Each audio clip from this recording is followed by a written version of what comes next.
You'll make more money once you realize failure is just the entry price to eventual success. Respect is earned, not given. I wasn't deserving of respect, and if you're not getting respect right now, it might be because you need to have a little bit more dangerous of a demeanor. Sometimes a chip on your shoulder is worth more than a pat on the back. Stay cool on the surface, baby. Paddle like hell. Never apologize for trying really, really hard. Having a job is hard. Having a business is hard. Choose your heart. That thing in front of you at this moment that you think is going to break you might actually be the thing that is going to catapult you to the next level of the game. Welcome back to the Big Deal podcast. I'm Codie Sanchez. I want to talk to you vulnerably today about all the ways I've lost, the lessons I've learned in it, so you can get more comfortable with the truth and thus win more. If you're not failing enough and big enough, you'll never really win. So without further ado, welcome to the official Codie Sanchez Lowlight Reel, where I can teach you all the lessons and you can skip my scars. If you didn't get into the school that you wanted to get into, don't worry, I was the exact same way. In fact, I applied to all the big names, the Harvards, the Stanfords, the Yales. And shocking, I got into none of them. In fact, I barely got into Arizona State University, Harvard of the West, some might say. I think the only reason that didn't cripple me at that time was I had no money to go anywhere else. And so I went to Arizona State, and that actually ended up being the biggest win that I ever could have. What do you mean by that? Well, 60,000 students meant that I had to navigate not being that important, being a number. Nobody cared about me. Nobody was checking up on me. I wasn't special at all. And that meant that I worked really hard. I had 3 degrees by the end of it. I got a grant from the Howard Buffett Foundation, because when you're not special, but you have a chip on your shoulder, you have the opportunity to prove everybody wrong. And sometimes a chip on your shoulder is worth more than a pat on the back. So then, you might think, well, maybe it gets better afterwards. And once you're done with college, you're going to figure it out. Everything's going to be fine. Well, if you're like me, I had no jobs, you guys. Senior year of college, I had no jobs. I was too busy partying, doing things I shouldn't have been doing, going to frat and sorority things. And the only people that wanted to hire me were like the Associated Press for $18,000, which even back then was not enough money. And I was pretty scared. I thought I was going to have to move back in with mom and dad. I was super embarrassed. But maybe that thing that is your biggest fear leads you to do the irrational thing you would not have done otherwise. If I had an easy job come across my plate, maybe I wouldn't have pushed myself to do the irrational thing, which is I went to a finance conference. I sat next to a woman. She ended up being a recruiter for one of the biggest companies in finance in the world. It's called Vanguard. And I just got curious. Your willingness to ask questions and look stupid while everybody else tries to position themselves, especially when you're young, is what's going to make you stand out. The older you get, the more you realize you don't really know anything. And the younger you are, and the more you try to look like you know everything, the more foolish you actually look. So I sat next to her and was like, I don't understand anything. What do you guys do? How does that work? How does this go? What happened? She gave me a job offer. That job offer made like 3x more than my 18K, which was a lot at the time. And every single other person in this program, it's called an accelerated development program, every single other person in it, they went to the Harvards, the Stanfords, the Yale. I was the only public school little kid nerd who was also a sorority girl in it. And if you've ever seen how like ducks look really calm on the surface, but they're paddling like crazy underneath it, that was me. So if that is you right now, that's okay. Stay cool on the surface, baby. Paddle like hell. Never apologize for trying really, really hard. That's what I certainly did. And I thought maybe I'd made it at Vanguard.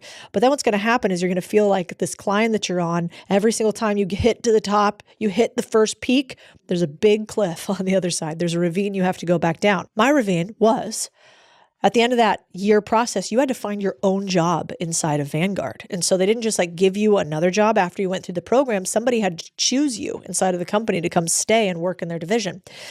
And I came up with an idea for the company. I brought it to the head of my division. The guy's like, cool, this seems like a cool idea. And then what happened? Well, he pulls me back in a couple hours later. I think I'm getting this job. He's like, we've cleared it. This is going to be awesome. You're going to go do this thing that you really want to do at our other campus. I'm like, great. He pulls me back in and he sits me down. I'm all excited. I've called my parents. I've told them already, like, what if I have to move to this new place, do this thing? And he goes, what do you think your colleagues think about you? And I was like, what? I thought we were talking about this job that I came up with and this cool thing that I could do. It's like, what do you think they think about you? I'm like, Ron, I have no idea what you're talking about. Like, can you explain to me? And he goes, well, your colleagues think that you would leave dead bodies behind you to get ahead. I was like, Jesus Christ. I'm like, metaphorically, physically. I was like 110 pounds soaking wet back then. And I'm trying not to cry, candidly, because I don't know what to say to that. And I'm like, I'm sorry, I don't understand what you're talking about. And he basically said, well, you never come to the group lunches, you never plan group activities.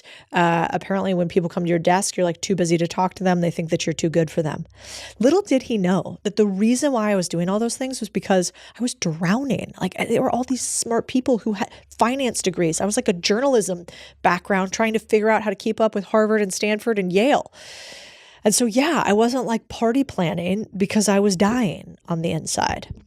So at the end, he said, so that job that you want to have, we're actually going to give it to this other person. And I remember going home and I was crying. I was super embarrassed. I didn't want to tell my parents because I had like proactively told them I was going to do this whole thing. But what's fascinating about that is if you flash forward 7 years, that same person who took that job from me, who's awesome and a friend now, she became my COO at another company. She worked for me. And so thankfully, the fact that they had been like, no, because you're not nice enough, you don't smile enough, you don't party plan, Cody, we're not going to give you this job. I was like, fuck you guys, I'm out then. Okay, fine. Not even like a couple weeks later, a recruiter calls me for the best company in the world in finance and investing at the time. It's called Goldman Sachs. And when I tell you that like normal kids like me didn't work at Goldman Sachs, like you don't have like a dad who didn't go to college and a mom who was a special education teacher and go to Arizona State and go work at Goldman Sachs. Like that just does not happen. So when the recruiter called me about this, I was like, yeah, I'm gonna take this call. And I had such a big chip on my shoulder that I went ham through the interview process. I did everything you could humanly imagine. And I ended up making 3x my salary again. And that took me to Chicago and New York for one of the best investment banking firms in the world. What I learned from my mentor at Goldman Sachs that helped me get the next job was that no matter what you do, if you do one thing right, which is control what gets into your brain, control the inputs and what you consume, that leads to your outputs, aka how you succeed. And since I learned that, I've been obsessed with making sure I only listen to things that feed me. Things like this podcast. So if you're not already subscribed, this is your moment to do it, to steal all of my rich mentors' homework, like my mentor from Goldman Sachs, and make sure that you're not filling your brain with things that aren't going to give you the success you want in life. And so if you aren't already subscribed, if you're not already following us, if you're part of the 60% of humans that never achieve what they want to achieve fully, I would change that. And I would subscribe to the podcast. The lesson is when you can get around people who are smarter than you, do it every chance you get, especially when it makes you uncomfortable. You become what you surround yourself with. So if you surround yourself with a bunch of people who aren't winning, who don't make any money, who aren't happy, who aren't married, who aren't having sex, guess what you ain't doing? None of those things. So thankfully, I went to Goldman Sachs, and again, it was this group of people who lived in worlds I've never understood. That was the first time I heard the term, we summer somewhere. I was like, we summer? I was like, I think everybody summers. There's like a summer, and it's a fall, there's this like a thing. What are you talking about? Then I heard all these fancy words, and people live, lives where they went to international schools. I didn't leave the country except to go to Mexico, probably when my parents didn't know it, until I was well out of college. I start working in Goldman. I climb my way up the ladder, and I'm the little duck paddling underwater like a crazy person. And what I learned there is half the time it's not what you know. It's not how you're doing. It's who you know, and even more, who knows you. I was working like crazy. And when I went to go to get promotion from kind of the miserable job that it is when you become an analyst, that's the low guy on the totem pole at Goldman Sachs, to trying to get to the next level of the game, it was like rejected, rejected, rejected. And I remember all these people getting ahead of me, and they were really good at a thing you should never feel bad for doing, which is self-promotion if you are good for real things you did. And I remember being pretty jealous at that time about a bunch of other people. And I was like, man, maybe it's me, maybe it's not everybody else. But thankfully, that led me to do some pretty crazy things. I ended up not asking my boss for permission and going to another boss in another division in another part of the company and saying, I want to come work here. I want to come work there. When I kept getting turned down, I kept going. Finally, one of them says yes to me. I'm like, sick. My boss sucks, but this person sees I'm great. And my boss shuts it down. He's like, I don't care that other person wants you. Again, I'm going to fill it with somebody else. I was like, son of a gun, I'm really doing something wrong here.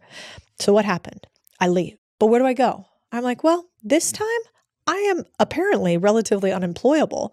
And so if you are also unemployable, just know that most entrepreneurs, the reason for your success will be a bad former boss.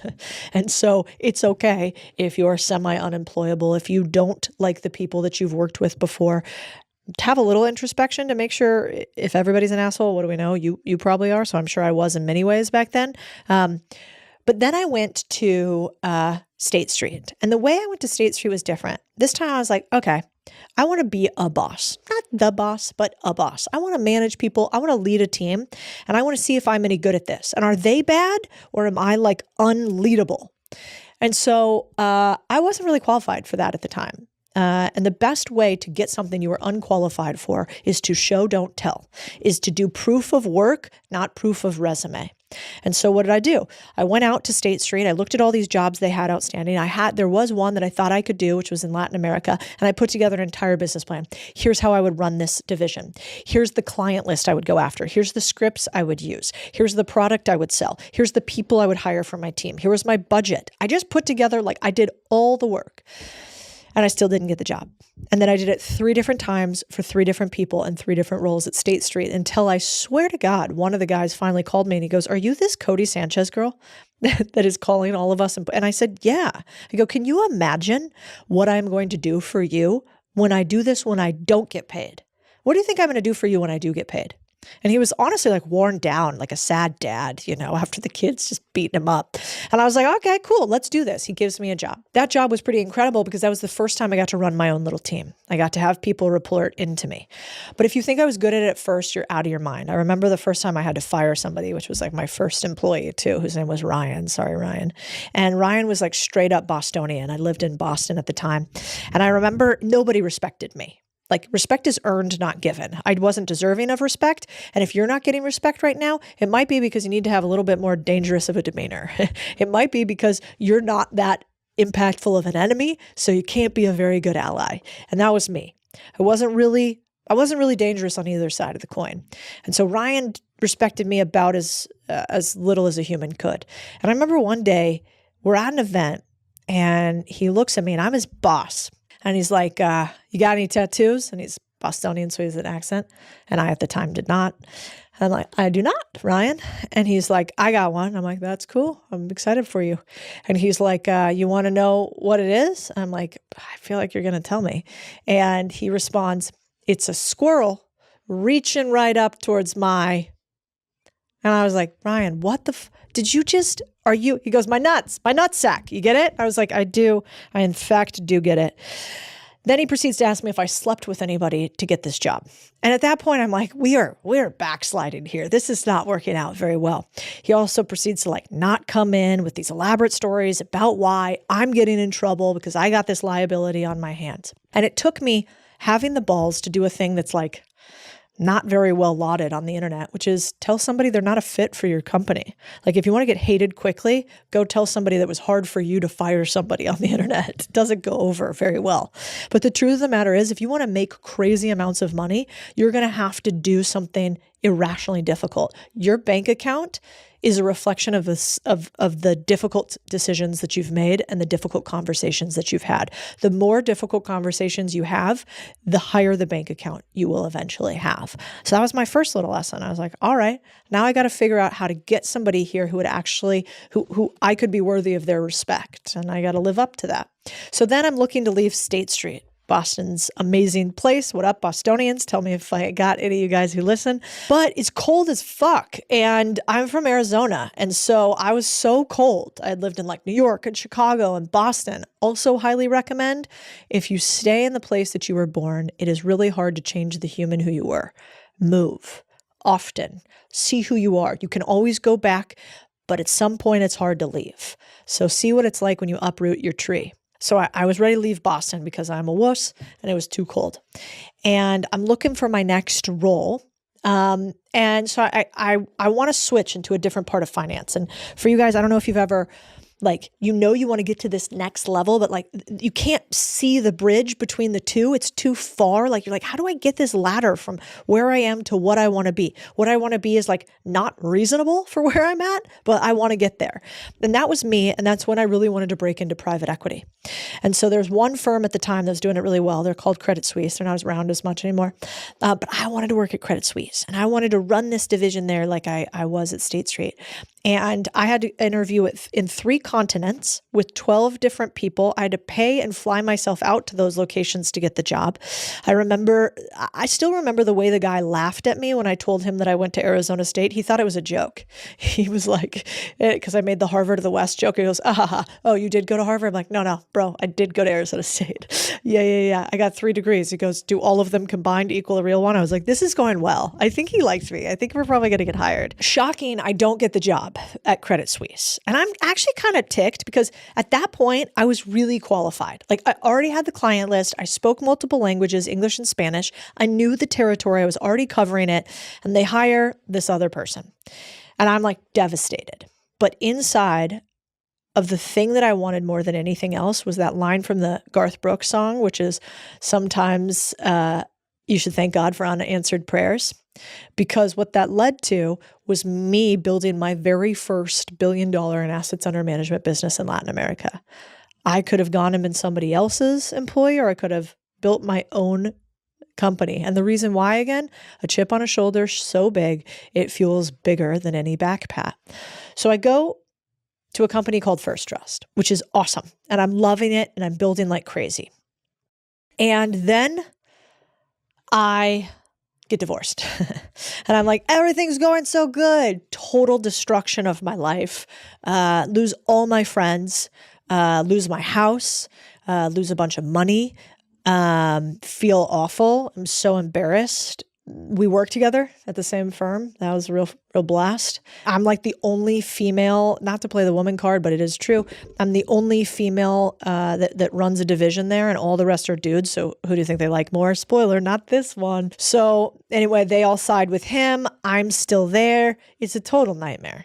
And yet I have built this big, huge business where like nothing had been built before. So I was like, you're gonna have to pry this out of my cold, dead fingers.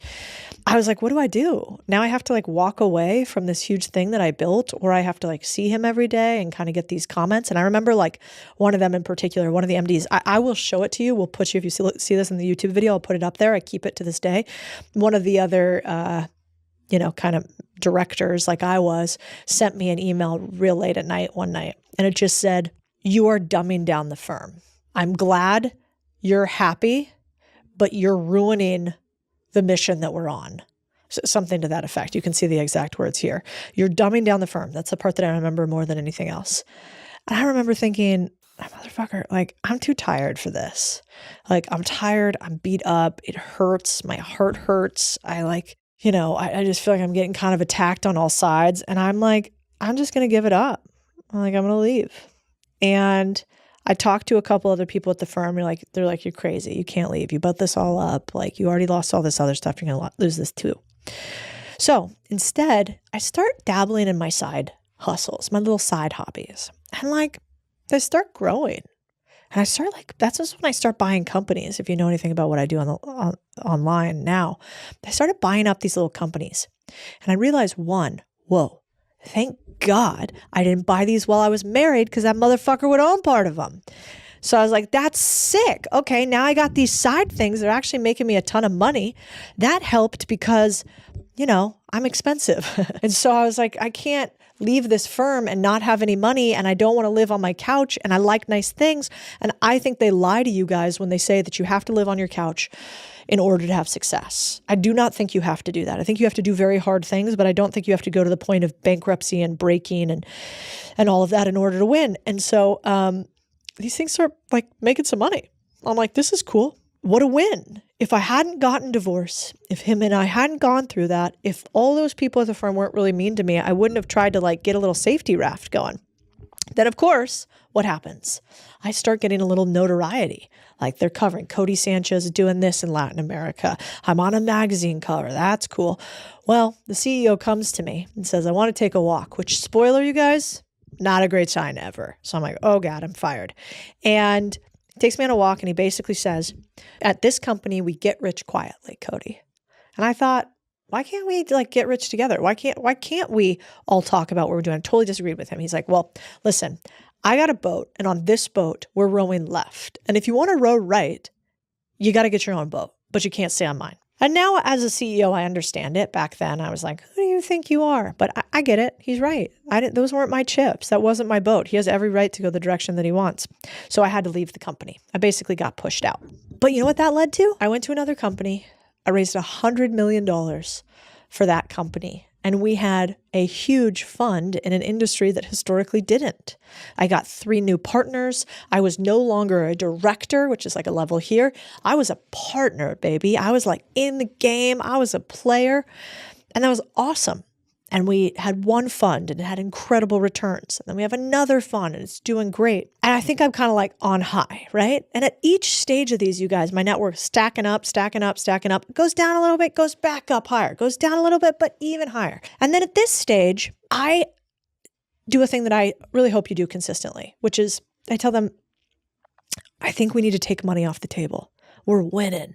We're like winning big. And if you learn one thing about money, it should be save some for when it stops shining. You need to have a little cash for a rainy day. And so I was like, man, guys, we're doing so well. We're crushing it. I don't think this is sustainable. I think we better put some cash on the side and move it over. And I remember I was the youngest of the 3. There were 2 ladies at the time, but I was the youngest by far. And they were like, you're out of your mind. Like, this is going to the moon. We're going to crush it. Don't keep talking. We have more experience. We've seen this before. And I push and I push and I push, and they wouldn't listen to me. And so I was pretty upset and I let that be known. And I thought I was right. And then one of my employees calls me and he's, what's up, LJ? If you hear this, LJ's the man. And LJ calls me and he's like, hey, I think they're going to fire you. I was like, they can't fire me. I own part of this place. What do you mean fire me? He's like, they're like digging up, trying to find something on you so that they can push you out because you think that we should do X and you're really pushing for that investment committee. They don't think your vision's aligned with theirs. I'm like, well, first of all, a truth that I've come to agree with, which is when you have something hard to say it to somebody's face. No matter what, you will have more respect for not going around somebody else's back and instead having the cojones, as we would say in Spanish, to say it straight up. So I thanked LJ and then I got invited to a dinner with one of the partners. Now, I'm not very scary. You can see me. But my husband is scary. He is a former Navy SEAL. And not only does he have the scariest of Navy SEAL resting bitch faces, he is also jacked and a pretty big dude and also knows a lot about weapons, like an odd amount about weapons. And everybody knew that at my firm. But I knew the guy that was going to try to pull this one over on me, where he was going to try to sort of strong arm me out of the company at this dinner and try to tell me he kind of thought he could intimidate me, I think, which, to be fair, you guys, throughout your entire life, there will be people that try to use their intimidation, their aggression, their whatever to make you feel less than. And when that happens, you have to figure out, is this a moment that I hold a wall or am I made of paper? And those moments where you stand up and you realize that you are not made of paper, they're the moments where life really changes. I remember shaking on the way to this dinner. It was actually here in Austin at a hotel, and Chris came with me. And so I was like, here's my plan. He thinks I'm going to come to dinner, just me and him. And he's going to try to, like he usually does, either yell at me or intimidate me or blackmail me. I don't know what's going to happen. And you're going to come, Chris. And you're not going to say anything, except you're just going to sit there and look scary. And then if he doesn't let me talk, like he sometimes doesn't let me talk, you're just going to put your hand on his shoulder and you're going to say, I'm going to need you to let my wife speak. And he's going to be scared. And when I tell you the joy of my life that happened to you guys, when we get to this hotel, we go to stand in there. This gent, who I won't say his name, sees me. I see his eyes flare because he sees Chris too. And then he comes up, oh, hi, hugs, hugs, hugs. And then goes, you know what? I gotta go to the bathroom really quickly. And I peek around the corner and I watch as he gets on the phone. I'm sure to call the other partners and go, oh no, Codie's husband's here. I don't know if this is going to go exactly the way we want to. I don't know if I'm going to be able to strong arm her. I don't know what they actually said. Anyway, we come back out and I lay it on the table. And I'm like, he starts talking about something. And I'm like, my mom has a great line. She says, 99.9% of the time, when I ask you a question, I already know the answer. You have the ability to tell me a truth or a lie here. Your choice. And his face was like, what? And so then I told him, I know that you're trying to push me out of the company. Don't ask me how I know it. I know. I know you're trying to dig up something to make me look like the bad guy. And it's not going to happen. So you have two options. One, you get out of the way and you resign. Or two, you give me a buyout option. But there's no three. So it's one or two. And he's like, well, you can't force that. And I said, I think my attorney can. And so we can choose. That non-paper wall led me to the very first time, you guys, maybe past any point that normal entrepreneurs do it, doing something completely on my own. For 15 years, I had worked for other people. I'd worked with other people. I had done stuff with other people in finance, and I didn't really love the people in finance. And this was the first time that big, scary moment where I almost got pushed out, where he tried to blindside me, turned into me putting up a not paper wall. And if you think it all gets better, the second that you have your own business, I'm going to let you in to a surprise. Having a job is hard. Having a business is hard. Choose your heart. Having a partner is hard. Not having a partner is hard. Choose your hard. Everything is hard. So even though I started then my own company and built that company profitably and grew it a ton and had more success than I'd ever had in my entire life and more freedom than I'd ever had in my entire life, I also had more pain than I'd ever had in my entire life. At one point, I had a partner who wanted to stop working, but wanted to keep part of my main company. The only way that I could get him to stop is I had to pay him $1 million. I had to go through lawsuits and back and forth and gnarly letters until finally I said, I will pay you $1 million to just leave. Just like stop working because you're just in the way of everything. Just get out of here and here's $1 million. So that was my first probably $1 million payout. And so it doesn't get easier as you get bigger, but you do start to build up this armor of no's and can'ts and shoulds until eventually it almost stops bothering you. Eventually, you won't get bothered by the things that bother you today. Like there's some magic that happens the more you get in entrepreneurship. It's like lifting in the gym. In the beginning, maybe 5 pounds, kind of a lot. Then it's 10, then it's 15, then it's 20. Then at some point you cannot even reconcile that 5 pounds used to be enough because you keep having gains and gains and gains. And it is the same thing in the game of success, money, life, and business. The more difficulty you have, the more burden you can carry. I don't ever think it gets easier. You just get better. And so you shouldn't ask for an easier path. You should ask for the ability to shoulder more. Those are what my prayers sound like. It doesn't sound like give me all this money, make it easier for me. It usually sounds like give me the strength and confidence to believe that this is possible for me. Give me the ability to do this task or to learn more intelligently until I can. Please don't give me problems and tasks that I cannot handle right now, but give me the ability to learn how to handle the ones that I do have. And then like at some point, in your life, you will have a moment in which you think you will lose everything you have built. You know, when you're young, you actually don't have much to lose. You have something called ego risk that you could lose, reputational risk that you could lose. But you don't actually have a mortgage and kids and finances and overhead at your company. You don't have all this big, huge risk that's hard to understand when you're young. But eventually you will. I've never met an entrepreneur that hasn't had a moment that almost broke them. And usually the joke when I tell that story is somebody in the crowd will go, only one? Because you're going to have many moments like that. And this was one such moment where I had built the company, I was doing all the things, but I had another member of my company running some of the finances. That person was either inept, incompetent, or fraudulent.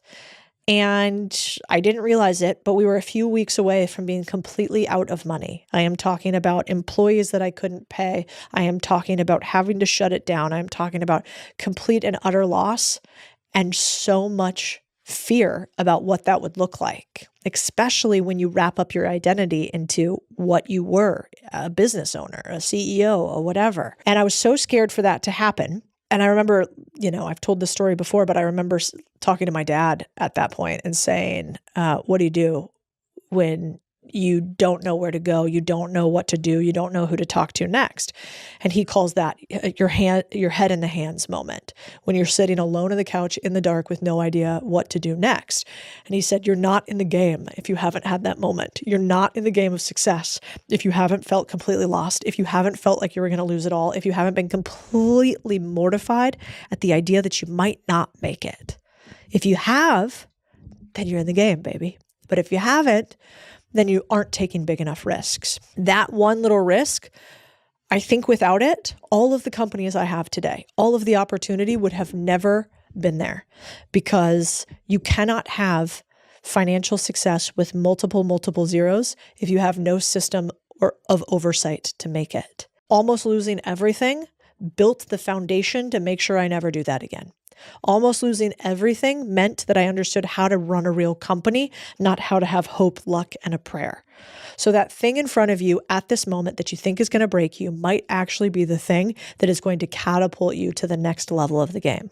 There's a quote that I love by Austin Butler, and I want to play it for you here.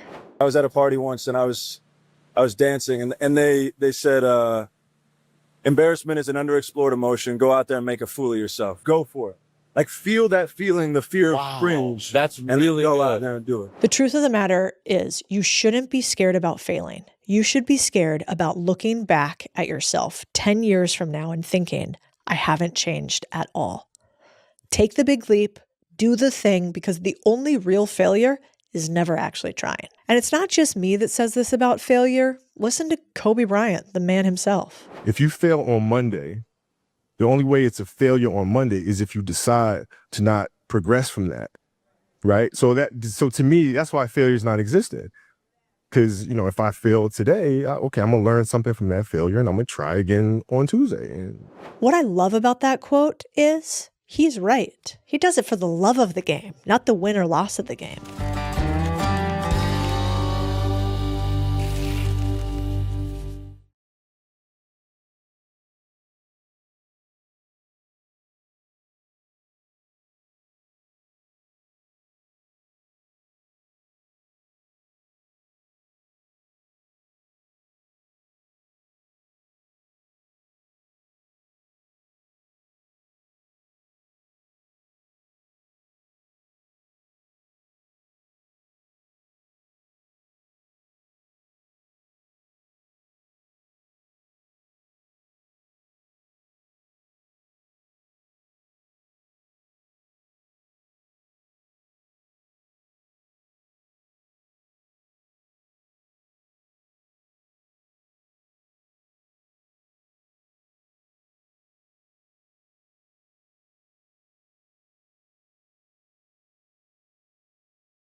You had ISIS members try to come after you here in Texas? FBI called me and said, hey, just wanted to notify you that ISIS is actively recruiting to kill you. I've been going all over the world trying to find these people, and you're telling me they're about to come to Texas? I just dumped my address on live television on Fox. FBI was pissed. My wife was pissed. Fox News was like, if you just do that, there's nothing more dangerous than a young man without purpose, direction, motivation.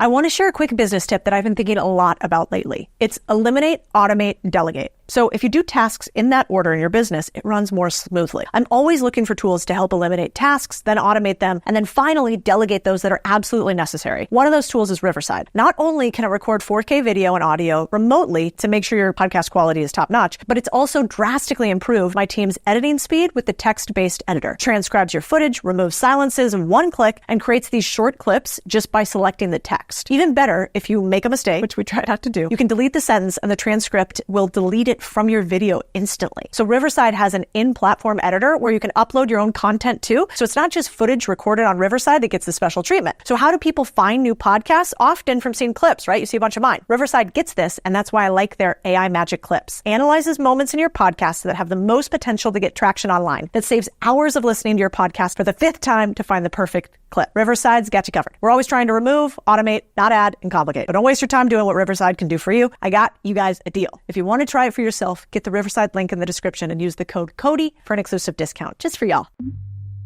Get started today. This podcast today is for you men out there who are tired of being told you are weak, entitled Zoomers and gamers with no ability to be a quote-unquote real man.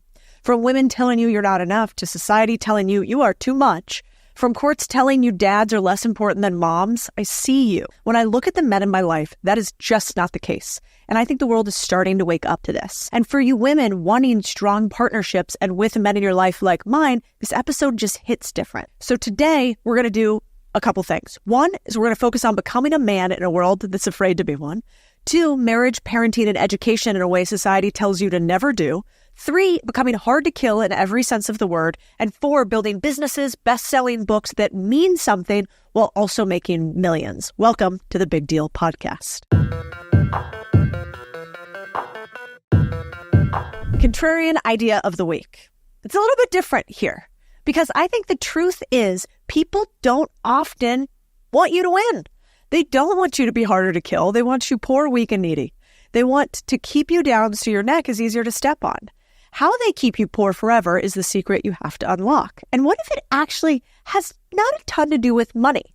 So my husband is a former Navy SEAL and one of the hardest men I've ever known. And somebody once said to him, excellence is just deviance spelled differently. You will never achieve greatness being like everybody else, only by being different, a deviant. So today, we're going to talk to a man who has challenged the world day after day in every arena he could find. We're going to push back on them making us a nation of serfs, and we are going to do it by seeking greatness. From a little spark may burst a mighty flame. The spark in this man today led him to kick people's faces in as the UFC champion and likely future Hall of Famer.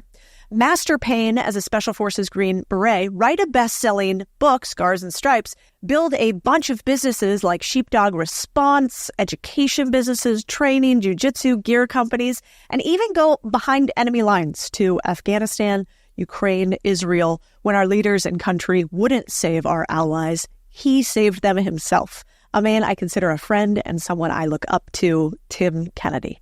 Bring the band in.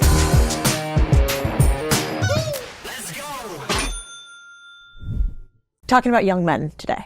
You posted a video that I love, and the video is about a lake and a young man jumping in, beating open the back of a Jeep to save an 83-year-old and a dog, which was an incredible video. But what I thought was even better was your commentary on young men today. What do you think about young men today? Are they weak and helpless? I think every generation looks at the next generation and, they're disparaging them. They're throwing stones at them. Like you lived the greatest generation from World War II. Imagine the things that they said post World War II. Like you missed the big one. You missed the war. Like where were you? Were you climbing cliffs? Were you storming beaches? Were you planting flags on top of mountains? And then Korea happened. World War II veterans are like, rah, rah, rah. And then Vietnam happens. So there's always these obstacles that the next generation faces. And the one that we're facing right now is one that we've never fought before. Technology, AI, complacency, entitlement. We're living in the most prosperous era of American history.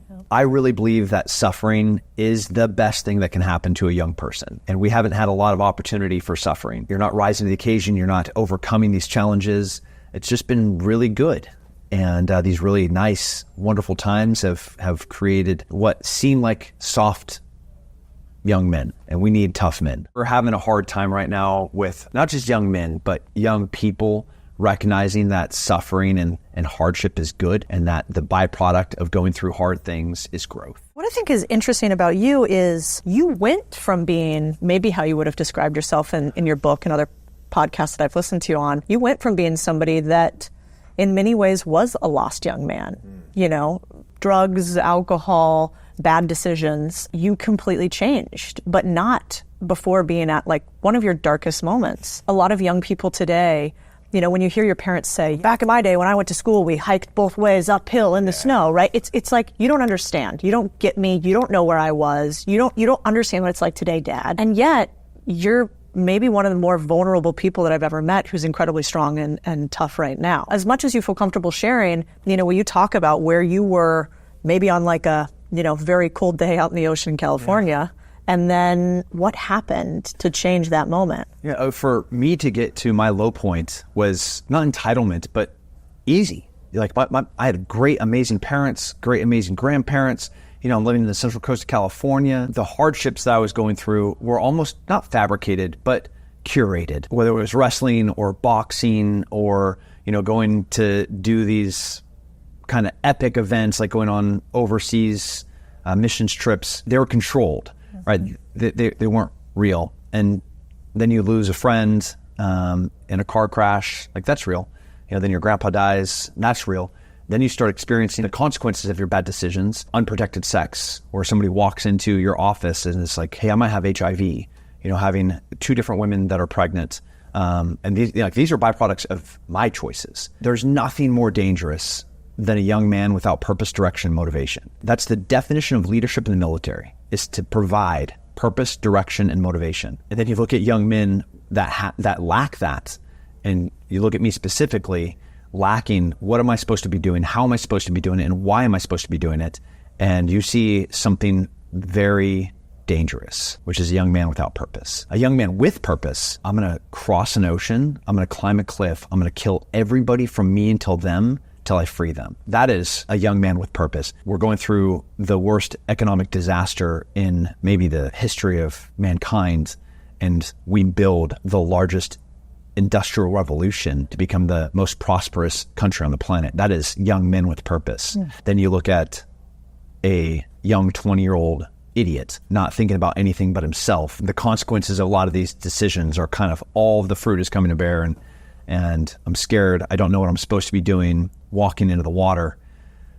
In Christianity, the baptism is a proclamation of your faith. And the process of it is they take you and they dunk you underwater, and you come back out rinsed of what was into something that is new. And I'm not like getting philosophical, like I needed to have this baptism, but what I needed to have was a change, and that was the catalyst. So I walked into the water in Morro Bay, California, took off all my clothes, and swam due west into the fog. There was no sadness, there was no depression, there was just frustration, there was lack of direction, and so I just kept swimming until I was in the middle of nothingness with no idea which way shore was, treading water in that super freezing central northern California coast water, hoping that I could figure out which way shore was. Yeah.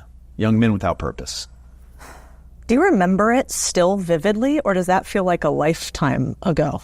No, I remember the sounds, I remember the smells, I remember everything, I remember the feeling. Hilariously, just a couple of weeks ago, me and Travis Pastrana jumped out of a helicopter into the Gulf of Mexico. We get in the water, the moment that we splash, we're looking at the wind, which was an onshore wind, usually an indicator of current direction. Where we entered the water, that was not the direction of the current, which was going out into the Gulf. So the moment we get in there, we're treading water, we're swimming against the current. He's like, we're getting pushed further out. I'm like, yeah, we are. What should we do? And he's a great surfer. He's a great swimmer. He's like, let's swim along the shore for a while and see if we can find a different current direction. So we started swimming, and then ultimately, turned 90 degrees back to shore and had a little bit more success. But the moment that you get in that water and you see the shore getting further away, there's a feeling inside of you which is like, oh my God, I'm gonna die. Man, I remember that feeling in the water. You know, I remember in Morro Bay just being a young man without purpose. Just keep swimming, just keep swimming. You could not swim and you go into the drink, you go into the darkness, and that's the end. Or you just keep swimming and maybe there's hope at the end of this. This generation of young people in general, but, you know, just to stay on men for a second, when I go out and speak to them, you know, and I watch somebody like you and Jordan Peterson do it, it does seem like that word hope is missing a lot. I remember I was having a conversation with the University of Austin, Dean Pano, and I was like, I wanted to teach all these young people about buying businesses and financial freedom and how do you structure a deal. So I was asking him, you know, should we talk about seller financing in tandem with, you know, equity financing rounds? And he's like, if you want to teach them the one thing that they need more than anything else, you need to teach them hope. And I kind of, as a spreadsheet junkie, thought that sounded fluffy, but yet I think it might be true. I know you've talked about this in many ways and most of your businesses substantiate it, but what do you say to the youth of today or to like whisper in the ear of young Tim Kennedy for those that feel hopeless? Yeah. In my era, if you told me to run up a hill and kill everybody at the top of the hill, that's the end of what you need to tell me. Go up that hill, destroy what's on the top. Got it. Task condition standard, I'm off. This time, this generation, when I'm talking to young soldiers that are wanting to go and do and be something, the two things I have to provide to them are hope. Like, what is the end result of this? It's such a complex thing that needs to be communicated as a leader to this generation, is like the reason why. One, why is it important to them specifically? And then second is the end state, the hope. Like, we are going to go and defend this spot because it does this thing for all of these other people. For the Alamo, they went to the Alamo and fought there and died there for the hope of a Texas. I'm storming this beach. I'm climbing this cliff. I'm planting this flag for the hope of defeating imperialism, fascism, right? And they're going to do it, period. End story. That same kind of requirement for hope exists with these same young men. It's interwoven in our DNA. Like, why will I be a provider? Why will I be a protector? It's because I hope that I'm going to be able to make a better future for my family, you know, for my wife, for my kids, for my country, God, family, country, friends, for like those things. I'm doing this act because the byproduct of it is hope. Existentially, that's a difficult thing to break down and explain and convey, but it is so necessary. So when you have young people come in here that are not preconditioned to be warriors, let's say, they don't have much money, they're kind of happy-ish with their life, maybe not really happy, they don't know a general direction, and let's say you got to tell them, I wish you would do these couple things for the next 30 days, or I wish you would ponder this. Is there something that's accessible? Because half of these young people don't want to eat meat, more or less go murder a human, right? And so like, what's the Tim Kennedy, hey, I get that you're not me, but if you were just starting, here's somewhere you could start that might just change your life with a very few small actions compounded. It's doing something hard. Yeah. That's first. And that's going to be different for everybody, and I'm not going to throw stones at where you start. Yeah. Maybe for some people, not playing a video game, getting up and walking around the block is hard. You know, they've been eating potato chips and pounding Mountain Dews for a while, a little overweight. Man, I love you. It's fine. Your starting point is going to be different than someone else's starting point. It doesn't matter. But go and do something hard. Every day. Every day. And that hard thing's going to change. I love it when Chris comes and hangs out because, like, we're two diabolical minds. They're like, are we shooting? Are we grappling? Like, are we cold plunging? Are we swimming? Like, how am I going to strangle or choke or drown each other? Like, that's a clear byproduct of us having done hard things for a long time, both in business, physically, academically. I want to be challenged intellectually. Go do something hard. One. Two is do something for someone else. That might be hard. It might not be hard. It might be really self-serving and feel good. But when you do something for someone else and you voluntarily put yourself through suffering, it transforms your mind and body in a better way. Today we were at a coffee shop, right? And the guy in the front of the coffee shop was like, oh, I know Tim Kennedy. You know what? He came in here, he bought coffee, he said hi, we got to know each other, and then he just did a video about my business. And like, not for anything, and just told everybody to come to my location. And for you, you have two muscles that are very big now. And one muscle is the hard muscle, where something that seems hard for somebody else is probably pretty normal for you. And the second is the giving muscle, where like it must give you some sense of joy. Every time I hang out with you guys, I remember the first time I met some of you, I was like, you guys are really nice and you're offering a lot of like connections and like, what's going on? Why are you doing this? Because that wasn't my sphere before. But you think if you're unhappy, two things, hard and give. Start there daily. That's right.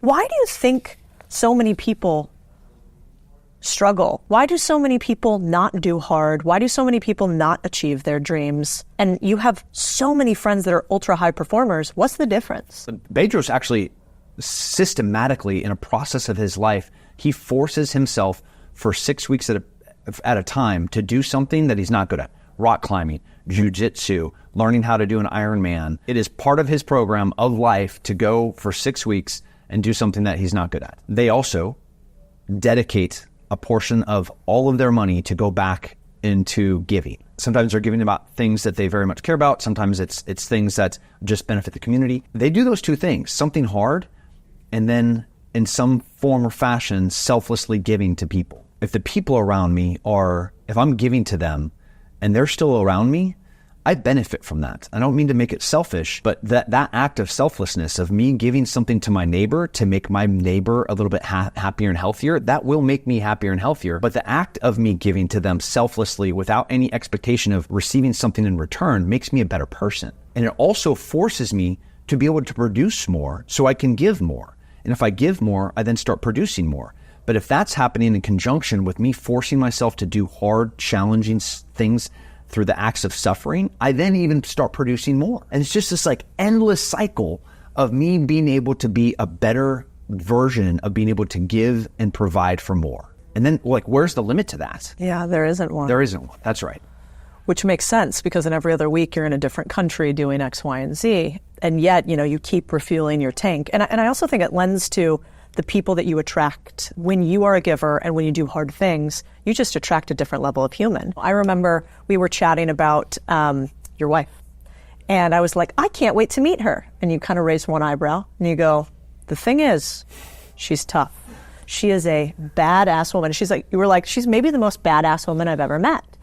And it makes sense that you can do such badass things because you have a support system of, we're sitting in your office right now and you're like, Delta, SEAL Team 6, Ranger, everybody in here is a 001%. And so it makes sense that your wife would be too.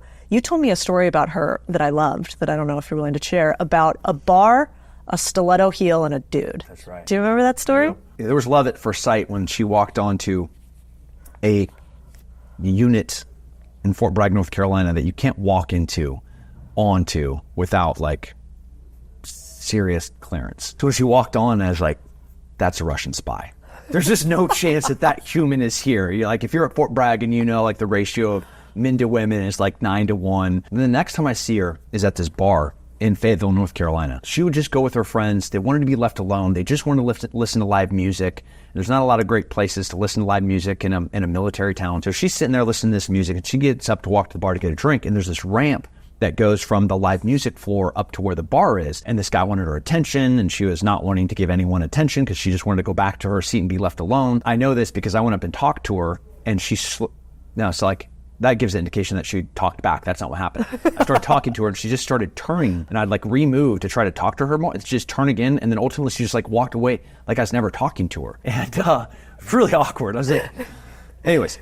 So like I knew what this poor young man was experiencing as he was trying to get her attention and she didn't care. She was walking up with these stilettos up this ramp. So he reached out and did the worst thing that he possibly can do, which is touch her. There was no like consent. There's no indication like I would like you to touch my leg. So he just like reached up to get her attention and when it touched her leg, I could see there was like this electric shock that went into him like, I got her attention. Electricity, especially in direct current, it travels in one direction. And that was from her to him, which ended up being her balancing on the foot that he had touched and her taking her stiletto and stabbing him in his arm to get him to release her leg. And then she just walked up to order her beer. And it was like, Yeah. It was like, oh, an electrical shock to my heart. Immediate love. It's like, must have that one. That is so good. Yeah. Also, I think probably a lot of young men see you today and they're like, of course, Tim's wife, he got this badass woman who's beautiful and, kids and also really tough. But when you told me what you had to do to get her attention, you took maybe more face punches in that than you did in the UFC. Like, what was the story about how you finally got her to say yes to even a date? She didn't say yes. I know. One, I had to figure out her pattern of life. If you try to do this to my daughters, I will find you and I'll wear your skin as a birthday suit. I'm being super clear here. Like, this is stalking. But it's in 2005, this is okay behavior for a special forces guy in a special forces town. So, like, I had to figure out who her friends were. I had to figure out where she worked. I had to find out, like, what she liked to do. And I found all of this out from her friends, which I was slowly starting to befriend as I was building the network of people around her. So this sounds so bad when you say it like this. Oh, good. Once I made friends with all of her friends, I created an event knowing the things that she likes: music, food, wine. So we're going to do this live music wine pairing at my kind of historic house downtown Fayetteville.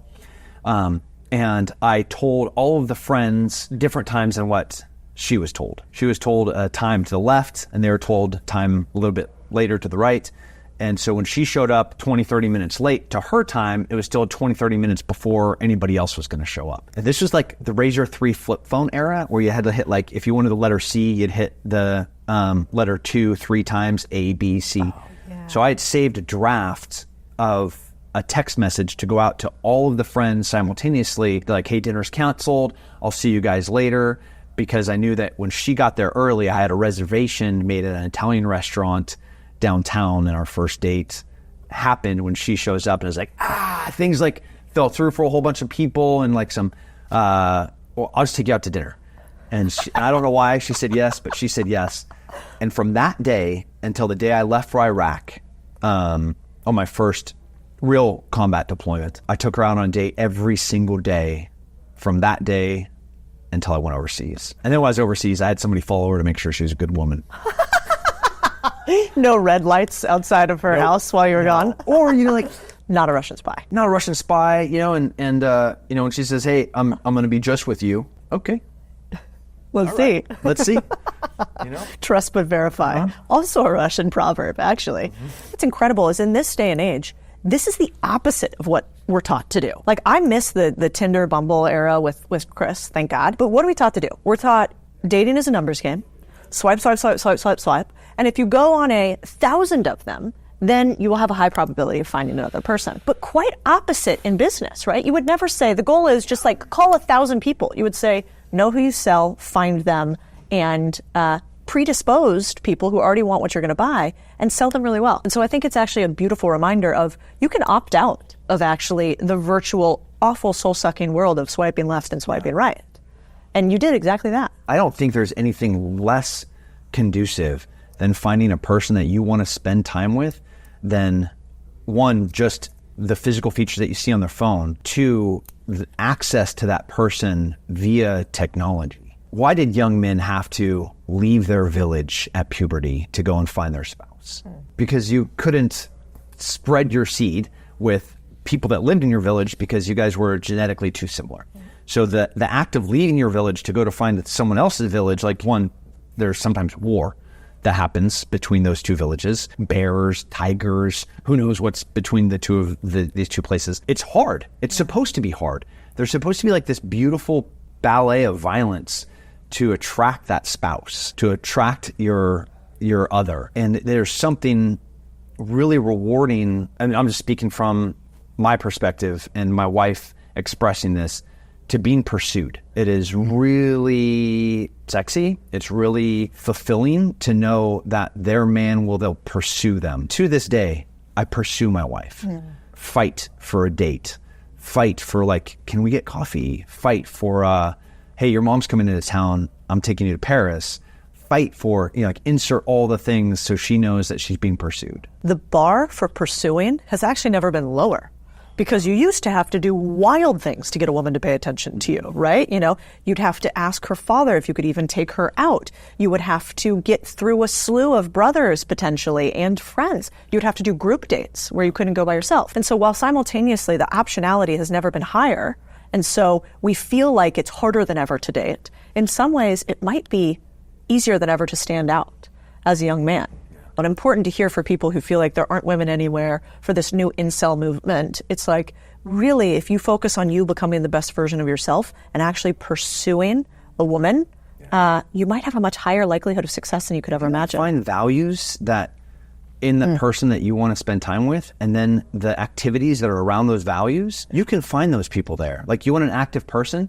Cool, go and do some active hobbies. Like, go and canoe or hike or join a running club or go to CrossFit or go to like insert jiu-jitsu, like any kind of active activity, and you're going to find a ton of people that share that value. Any spiritual thing, go to that type place of worship and then get actively, selflessly serving in that. And like, lo and behold, you're going to see tons of people of the opposite sex that are there with the same values, with the same reasons, with the same spirituality or activity, or just sit there at a bar with your friends and swipe. Yeah, exactly. You know, and then talk to me about how unhappy you are. It's so true. Especially if you're a woman, jiu-jitsu is an incredible place to go. Dude. The ratio there's got to be like, what, 95 to 5% or less? We have a huge woman jiu-jitsu community here. Yeah. Our Wednesday night women's only classes, there's like 30, 40 women here. We have a Sunday open mat, and it's just women. I'll like walk in here to like clean up something in the back. I won't even make eye contact with the girls out on the mats, because they'll just like tear my face off. Here, I bet it's like 70, 80%. But it's still huge. Still huge. Yeah. And the men are hardworking, you know, they're tough. Women, shooting fish in a barrel, jiu-jitsu class. That's where you should go, dudes. I want to talk about becoming hard to kill. And, you know, you texted my husband one night, late at night, something along the lines of, you know, do you have a passport? Can you have a bag and be ready to go to X location, which I won't say, which is a war zone? Yeah. And I said, sorry about that, Tim. No, I didn't. I really support him in never leaving the fact that he is always going to be a warrior behind. Yeah. And if he ever feels the need to call, I will support that. But one of the things I find fascinating about you is you do this a lot. And you were sitting in this huge office. You don't need monetarily to go and put yourself in harm's way. You know, you have all these businesses, you have an incredible family, and yet you feel some driving need, and maybe the world feels that need in return. Why do you keep doing this? Why do you keep going to war zones? Well, I'm not a hypocrite, and I said the two things that you have to do is do something hard, which I do every day, and then find ways to give back to others. How you give, Dan, man, he does a toy drive. He raised millions. I think it was $1 million something worth of toys. It was more than that. I don't even know how much it was. Like, broke the record for the number of toys that they gave. Like, he's good at that. Yeah. I'm not good at that. What am I gonna? I go out and do toy drive. Like, I'll have like a little bucket and people can drop things in there. There'd just be a lot of knives. Yeah, yeah. You know, but if you're on a missions trip in Haiti and there's a coup, you're stuck, and you want to get home to your family, and you're scared. You think that this new rebel militia is going to come into your missionary camp and rape all the young girls that are there from your church. Who's going to come and get you? Like, people like your husband are. People that have been given the skill and the drive to be able to protect people, and now have the trade craft to go and do it. There's not a lot of people that can walk into a conflict area, a non-permissive war zone, and feel comfortable there. We know a lot of those people that can do that. Every time my phone rings for Save Our Allies, General so-and-so says, hey, we have a problem. There's not currently like a diplomatic or military solution, but there is like an NGO opportunity. Do you think you and your organization could slip in with our support? And everything that we do, I think people look at Instagram and they're like, oh, these cowboys. If you think that I can walk into Afghanistan during the middle of the evacuation without DOD and DOS support, like, you're a crazy person. If you think that we're going to be in Djibouti or Sudan during a coup, like, you're a crazy person without the support of the American government. Not to mention you're active.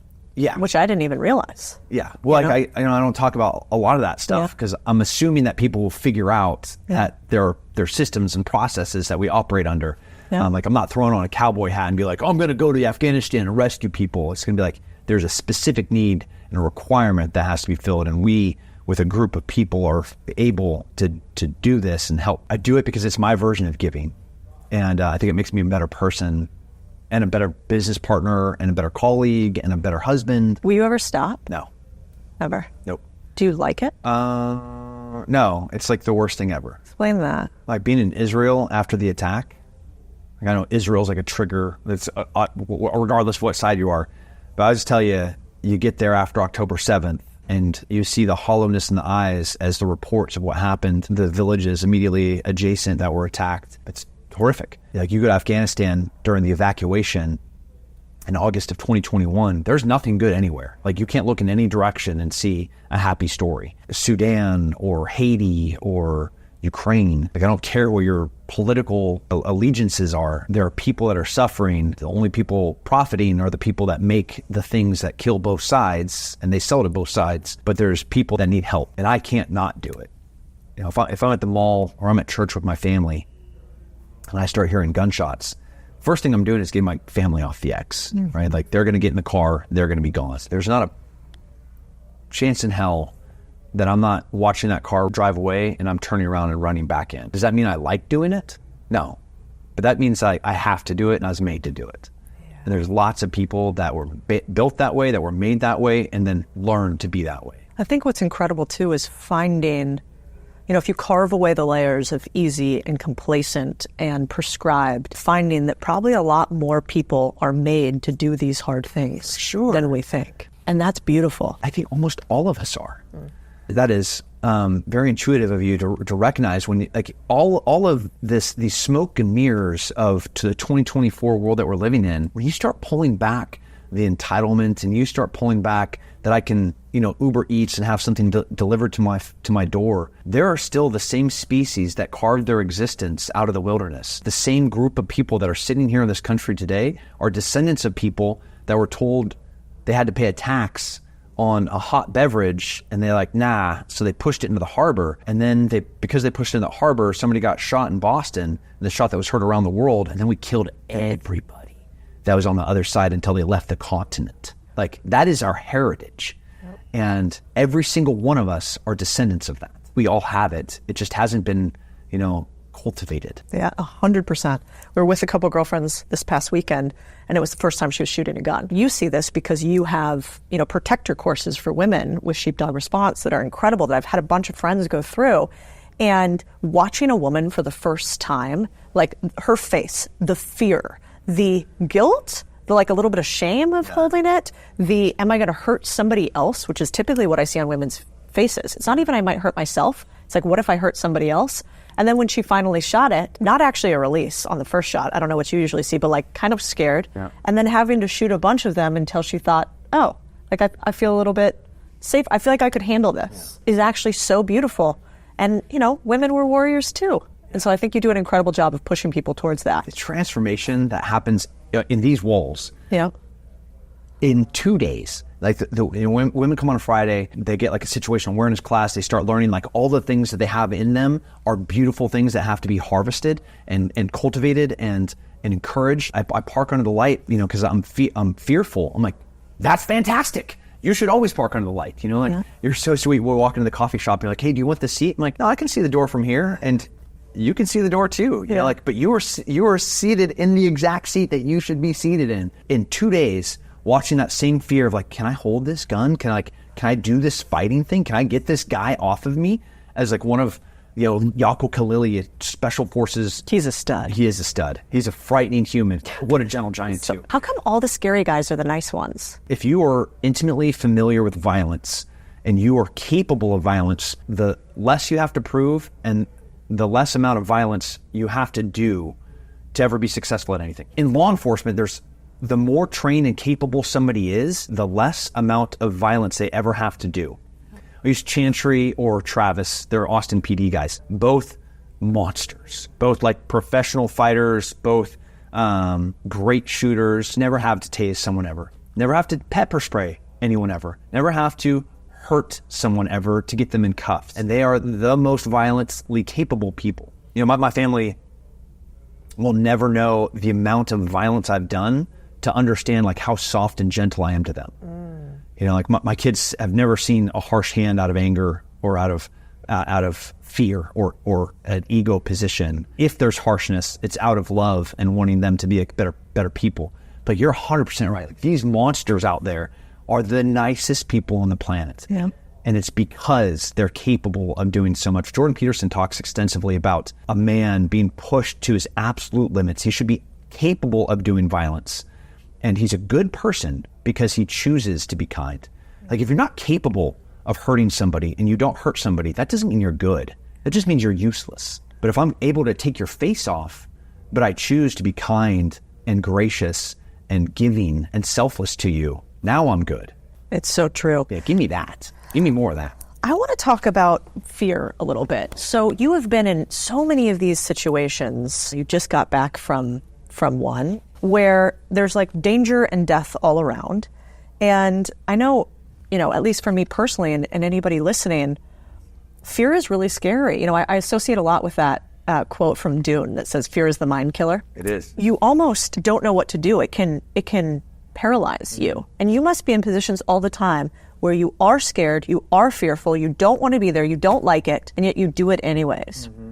When was there a moment where fear was almost crippling to you? Does that happen to you, and what do you do? Fear is debilitating, fear is paralyzing, and everyone has fear. Yeah. There's not like a person that doesn't have fear. Courage and bravery, even in the face of fear, you do the thing. I personally believe that there's not like a hero that you just open up your shirt and there's an S there and I'm able to like do this act. It is them consistently doing hard things and selfless things that enable them to overcome fear. I don't want to get in my cold plunge in the morning. It's cold.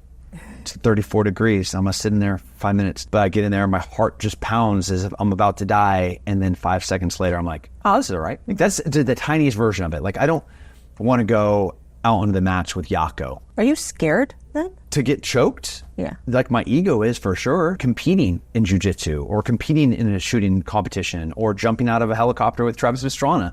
Like, there's absolutely an adrenaline spike of fear. Yeah. But I choose to do the thing because it's hard. I choose to do the thing because it's better for somebody else. Like, just to make it super simple, I'm trying to like PR on a lift. Yeah, I'm fearful I'm not going to be able to lift it, but I lift it. The byproduct is I'm stronger after it.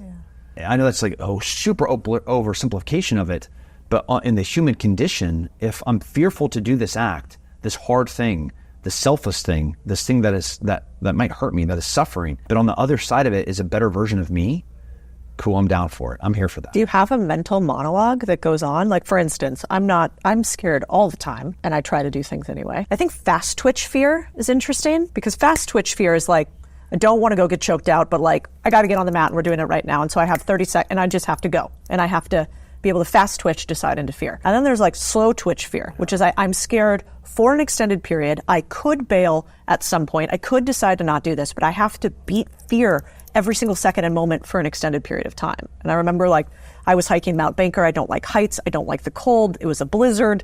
I was scared of crevasses. We were all roped in. And it was 3 days of a mental monologue of like, don't be a pussy, like keep going. And what would that be like? Do you have a mental, like I played the Rocky song in my head. It was like, in here.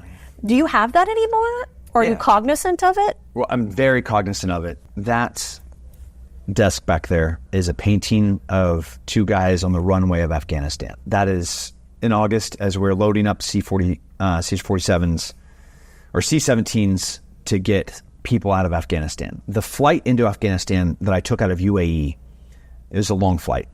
And for hours, I'm sitting there, I'm changing the batteries on my night vision, I'm getting my kit set up. I'm like, okay, I might not sleep for the next few days. I'm going to try and get a couple hours of sleep as cortisol and adrenaline's pumping through my veins. There's complete conscious thought in this slow fear trip of I'm about to land in the middle of a conflict peak war zone. The last pictures I saw were C-17s taking off with people hanging onto the wheel wells falling to their death. And then I'm on the ground in Afghanistan and I see a spotter on our roof as I'm outside the wire that takes a peek and sees me. And I know it's a Taliban spotter. And in a matter of minutes, there's going to be a Taliban patrol trying to find us. And it's like, run. like run now or we're all going to die. And that's the fast twitch. Like I could stop. We could be like paralyzed by fear and just sit down and have a cup of tea until the Taliban get there and kill us all. Like, nope, not an option. I could walk up to the pilot and be like, man, change of heart, change of mind. I don't really want to go in Afghanistan. It's my plane. Like they'll turn around and fly back. We charter that flight. He would probably be more than happy to turn around, and because he's getting paid regardless. Sometimes you just have to do it for no other reason than doing it. The exploration, the adventure. Like, why did we have to go to the moon? Why did we have to? What is at the top of Mount Everest that we need? There's nothing. Like, we didn't find a cure to anything. It's doing it because it has to be done. Like, why did we plant that flag on Iwo Jima? Why did we climb the cliffs at Point the Hawk? Why did we go on Omaha Beach? Why did we jump into St. Mary? It's because it had to be done. And regardless of the fear that you're feeling, why do I get up early to provide for my family? Why do I go and challenge myself to be a better person in business, intellectually grow, physically grow? It has to be done because it's what has to be done. That's the end of it. Like, I have to do it. You can have a process, you can have a system, whatever you need to get you over the hump of doing it, but ultimately, it has to be done. You watch the movies about you guys going into Afghanistan and Ukraine and Israel and special forces and what it's like. And there's like the team lead and he's around all his guys and he gives this speech and they're like, yeah, they go. And then I asked Chris about it and he's like, yeah, we basically don't do that. You just fuck it, you just kind of go.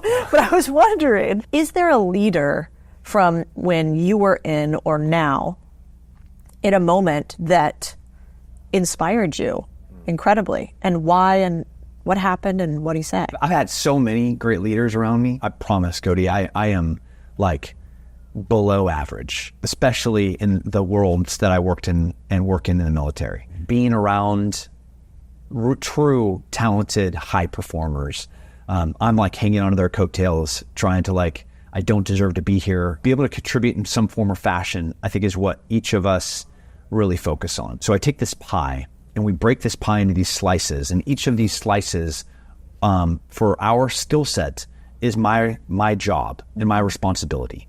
So as an 18 Bravo, a Special Forces weapons sergeant, I had very specific things that I was in charge of. I had to make sure that the guns were loaded, that the headspace and timing for the M2 is all set, or the Mark 19. I had to make sure that the routes were all set and get in with the 18 Echo, that all the fills were good, and that all the GPSs were preloaded, and that everybody has everything, like we're working and collaborating on that. In my piece of the pie, I have to make sure that I'm contributing to it.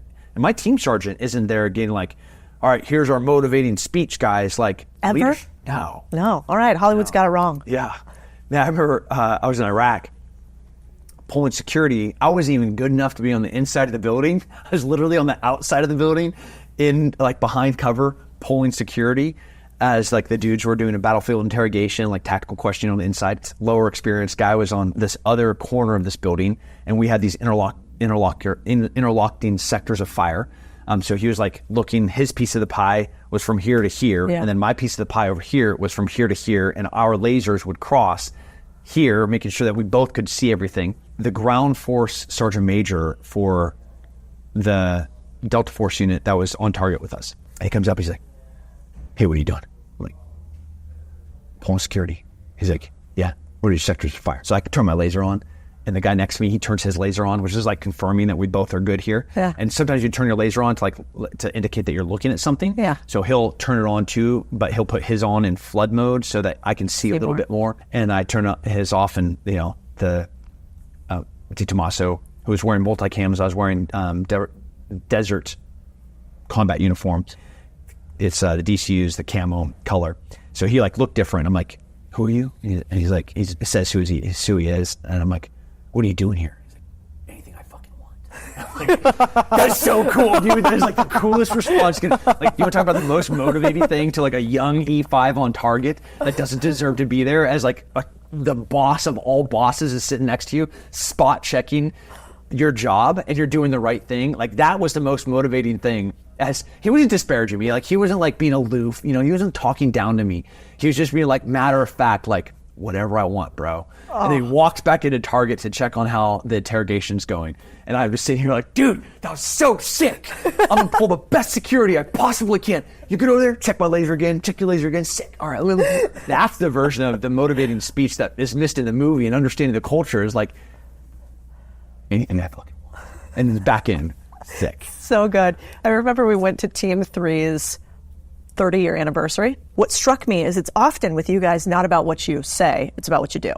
And so I've noticed that a lot because, with my team, I'm more of a, I try to do the doing, but I also try to motivate them with words, more my motto. So they basically highlighted the lives of every single Navy SEAL that had been lost over the past 30 years. And as they did it, you know Double D, right? Yeah. Badass. Quite the resume, too. Incredible resume. Like, I don't even know what I can say. So anyway, just the coolest SEAL that I had probably ever met. He's the one that's on the mic. First of all, it was like chills down your arm because they would each, they came out fully kitted, right? So in their uniforms. For every single member that had fallen, one of them was in their uniforms, with a gun and a flag. And then they, sat up on the side. And so immediately, because a lot of the family is there too, for those who've been recent, there's just a visceral reaction. And then I remember he would yell out each of their names and they would, respond. Just the whole group yelling somebody's name, and then they shut off, the guns as a tribute. And what I thought was so fascinating is so many times in the military and in government, you get like these huge speeches. And they don't say that much, although they use so many words. The really scary guys often don't say a lot, but man, the thing that they do sticks with you forever. Yeah. And so I think it's a good thing to remember for us humans. Like people aren't going to remember what you said, they're going to remember what you did. We aren't what we say, we are what we do. My 9-year-old was asking, we talked about geopolitical things at the dinner table, and he was questioning some of the things that are happening internationally right now, Israel and Ukraine. And he's like, what side are we on? Are we good? Are we bad? If we're siding with Israel and they're, killing these people in Gaza, I'm like, man, what a tough question to answer. And I told him, like, we are what we do, both as a nation and as an individual. Like, are you a good person? Well, what do you do that is good for other people? That's easy. Like, yes or no. Like, do you selflessly give to others? No, you only work for yourself. You only work to benefit you and yours. Cool, I'm glad you go to church. I'm glad that you wear a polo and khakis every day. I'm glad that, what do you do for others? That's the real test. You have a crazy history, obviously, in the military, and your book is beautifully written. I remember texting you. I know that was so funny. You guys, first of all, never give you a compliment. You're the worst at compliments in the world. But that compliment you'll take? Yeah, I'll receive anything, negative speech I can receive. Command through negation probably works well with compliments too. Okay, but you, in your book, one, I thought it was beautifully written, and then you had some incredibly hard moments in that book that you've talked about many times. What I haven't heard you speak about yet was you wrote a book where you lost friends, where you've chronicled almost every mistake and victory you've had through life. And there were moments in that book that, brought me to allergies in one way, shape, or form. What was the hardest part of that book to read? Did people get out of it what you wanted them to? The response to it has just been so overwhelming. And so, I don't take compliments well, but, you go to Amazon or Barnes & Noble and you click it, comments, and there's 5,000 I think we're 4.9 out of 5,000 reviews. And it's, this book changed my life in this way. This book, thank you for your vulnerability. Thank you for your transparency. Thank you for showing, and each of those was a single person having read that book and it helping them in a way. And that meant so much. When I was writing that book, in between each of those lines or each of those stories is a smell or a sound that I vividly remember, that I tried to describe in black and white, but that never gets what was really happening. When I walked up to Mrs. Cunningham's door after Jared died, I was 15 years old. I remember the sun. I remember what it smelled like. I remember she'd been to the hospital and that she'd been up for a day now. I remember her mascara was gone and that her eyes were just like black, soulless eyes of a shark. And she couldn't even look at me because I was her son's friend. And so like wherever her eyes were, they weren't at me, because obviously I was everything that she didn't want to see. I remember walking downstairs to Jared's room, and it still gets me, The lights were off. Nobody could go down that floor. They couldn't even go on that entire floor of the house, which was like the playroom. Our Commodore 64 was down there. The Atari was down there. You can't put that in black and white. I can't explain that. There's no way that you can explain the smell of the perfume that's a day and a half old on a woman that's been crying for 2 days. Those are the hard things that you can't put in pages. You try. You can't, maybe, but I think you can feel it on the other side. For those people who have ever had to tell somebody that the person that means more to them than anything in the world is no longer with them and they're still there, they have a different smell that triggers it just the same. I mean, Chris always talks about the smell of the dirt of Afghanistan. Yeah. And how that smell, the second that we landed even in Morocco, after he had gotten out, he had to take a minute. Because it took him back some places. Yeah. But I think sharing those moments of difficulty in this world where everybody's talking about their trauma that they have that nobody else has, it's an excuse for why they're not going to do X and Y and Z, to say like we've all been through really hard things, and sharing it's a real gift. My wife, we're having like a moment a couple of months ago, and she's like, I'm not all right. And I was like, yeah, welcome to the club. Like who here do you think is like all right? Like nobody is okay. Everybody has trauma. Everybody's gone through it. And I'm not going to like talk little like my suffering's greater or my suffering's been like, everybody has gone through it.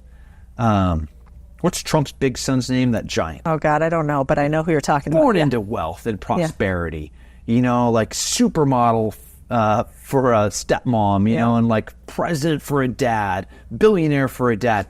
You don't think that dude has adversity? You don't think the Obama girls have a different kind of adversity that I can't even understand? Yeah.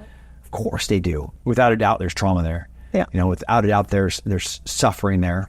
So like with my wife, I was like, it is fine that you're not okay, because I'm not either. But what we're going to do is keep working at doing hard things and giving back to other people. Every time I've spoken to you, you talk about this next thing that you are building that is in the idea of hard and giving. Yeah. And your life has been kind of like a physical manifestation of hard things into business, which is really rare. And it seems like you turn some of the traumatic events that you've had in your life. You go to, war zones. Your buddies are blown up in front of you. You have lost innumerable men that you have touched throughout your times. You fought in the UFC. Did you really fight in the UFC for like $60 your first fight or something like that at Pachanga Casino? Yeah. What was wrong with you? Why did you decide to do that? I mean, I was going down to Tijuana for nearly free. Wow. Yeah. Because you wanted to fight? You loved fighting, or you were angry? Both. Yeah, a young man without purpose, damaging, destructive, dangerous. You were a young man that was angry fighting, and then you turned that into a career in UFC. And my husband says, he's like, Tim will be in the UFC Hall of Fame. Like, incredible, storied history. To then, you turn it into a jiu-jitsu facility here. And you also turn it into self-defense for women. You go to Green Beret military to then creating Save Our Allies and creating gear and gun companies. It seems like you almost take your deepest, darkest, most difficult things and turn them into businesses or something else. Is that true? What was Winston Churchill in a speech that transformed a nation and united them to fight to the last man, woman, and child? What was that? The motivation of that speech was the complete eradication of their people. Like, that is coming from a position of fear. Like, every one of fighting out of the Great Depression that then went into World War II, those men trying to provide for their families, taking one potato and making it last a week, like, the fear was starvation, the end of their line.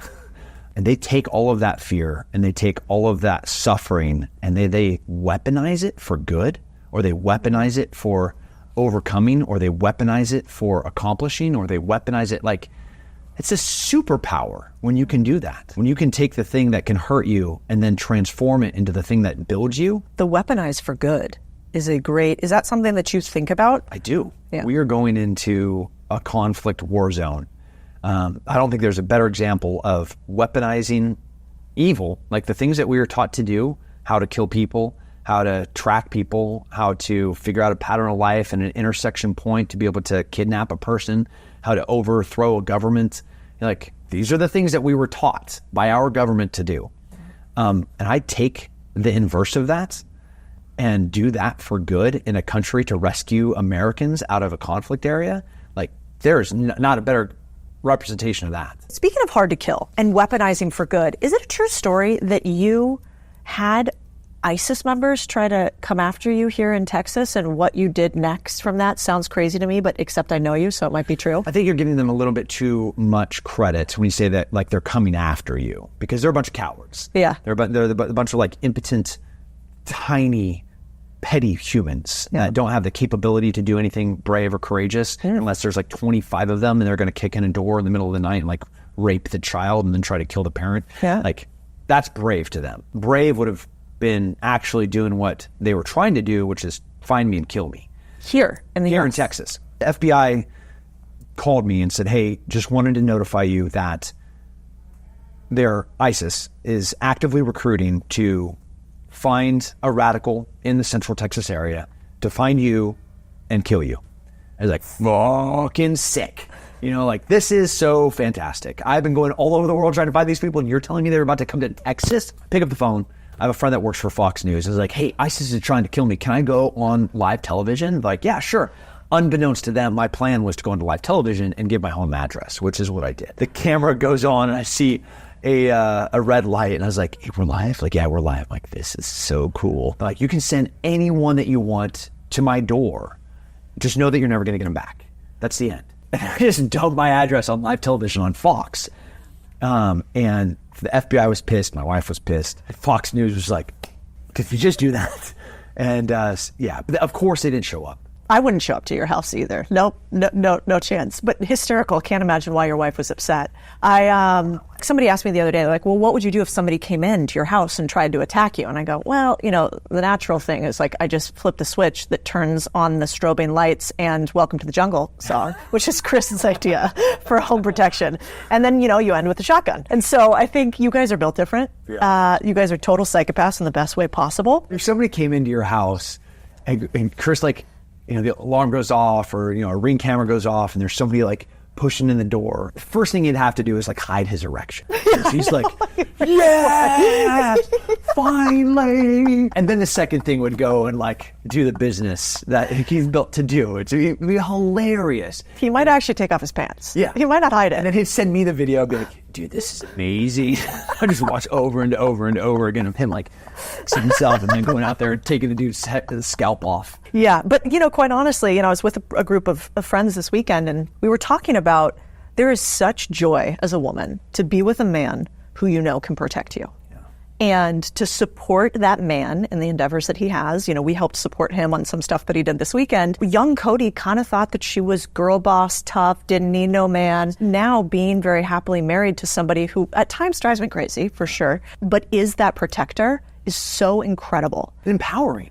Do you know how much more I can achieve because I have somebody behind me that I know will be there no matter what? Similarly, like, this is symbiotic. Like, how much better of a human he is because he has you behind him. It is such a broken projection of what that beautiful marriage looks like. At no point is he demanding or commanding as a protector of the household about what you're going to be or what you're going to do, what you're going to wear, or how you're going to run your business. And similarly, like, in no way, shape, or form, as you support him, are you undermining him or taking authority from him, as he is just selflessly giving back to you, and vice versa. And how sick that is to come home to that woman that loves you and will, I literally just said this a few days ago. I was like, you fill me, like, her question is like, I'm so little in all of these things that you do. I was like, I can't do any of the things that I do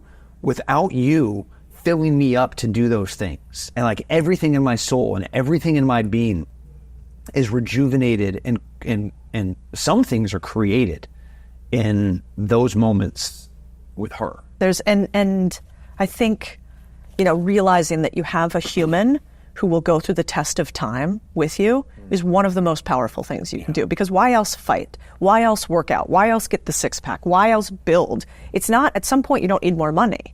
It's because you want to leave a legacy and because you want to impress the person that you're with to be the best type of human you can. And it's really beautiful. I want to out you on the internet about something. I feel about that happens often.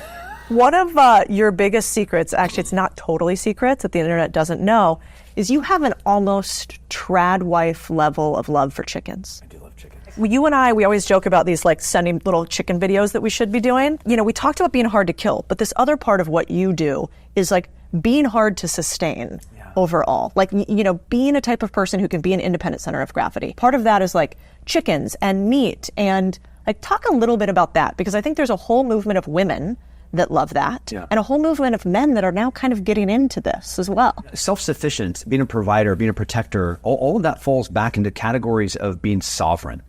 So sovereign is like, being free is cool. Being sovereign is where it's at. Being sovereign is, I'm going to live my life, and there's nothing that I need from anyone else to live the life that I want to live. You're going to tell me to do a thing, I don't have to do that thing, because you have no authority over me. Hey, I want you to take this experimental medicine. Like, nah. I don't need to, because I'm like super freakishly healthy, and as are my kids. Take this disease that you're trying to protect me from, go ahead and inject in that 4-year-old's neck, because she will poop it out like 5 minutes later. She's eating bison and running up the side of that hill, because like that's just who she is, as this antibody of power and strength. It's like, I want sovereignty. What's sovereignty? Because like food, health, financial freedom, like these are all requirements to be truly free. For like a sovereign nation to have borders that are sovereign, to be like financially self-sufficient. So that's what I want for me, for my family, for my household, is sovereignty.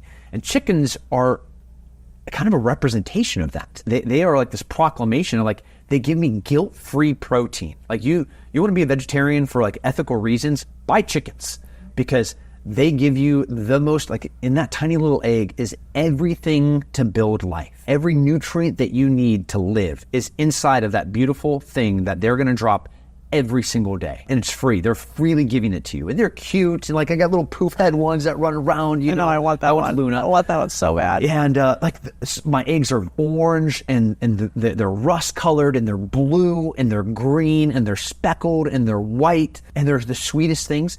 Those chickens chase my dogs around, they chase my cat around, they follow wherever my kids are playing. The chickens will be there. So like if they're out on the swings, or they're on the pirate ship, or they're in the backyard riding motorcycles, the chickens are like immediately adjacent to them, because they just want to be with the family. Like this guy right here, that was a 265 grain bullet that was flying at 3,000 feet per second.